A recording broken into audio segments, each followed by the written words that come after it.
Beralih ke informasi lain, pada Hari Raya Galungan sejumlah kantor pelayanan publik di Kota Denpasar akan tutup selama 3 hari. Namun untuk pelayanan yang bersifat vital seperti rumah sakit akan tetap beroperasi. Pada Hari Raya Galungan ini, seluruh kantor instansi pemerintah Kota Denpasar libur selama 3 hari sejak Selasa hingga Kamis mendatang. Prosesi Galungan yang meliputi penampahan Galungan, Hari Raya Galungan, dan Umanis Galungan berlangsung selama 3 hari. Wali Kota Denpasar Raimantra memberikan kemudahan berupa libur pilihan kepada seluruh pegawai SKPD untuk melaksanakan kegiatan keagamaan. Libur dikecualikan bagi instansi yang mengemban tugas pelayanan publik seperti rumah sakit, pemadam kebakaran, dan pelayanan publik yang bersifat vital. Kantor pelayanan publik seperti Disduk Capil dan Kecamatan juga libur selama prosesi Hari Raya Galungan. Galungan ya, sekarang Capil itu sudah saya apresiasi sekali, dia Sabtu Minggu kan sudah melakukan pelayanan ya, untuk memenuhi semuanya. Ya.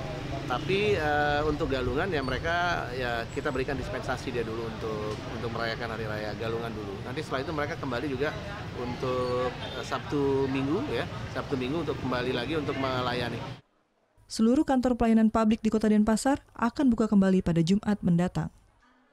Surya Sanjaya melaporkan untuk NET. Thank you. Udah selesai nonton beritanya? Jangan pergi dulu dong. Subscribe dulu dan nonton tayangan lainnya di sini. Subscribe, nonton lagi.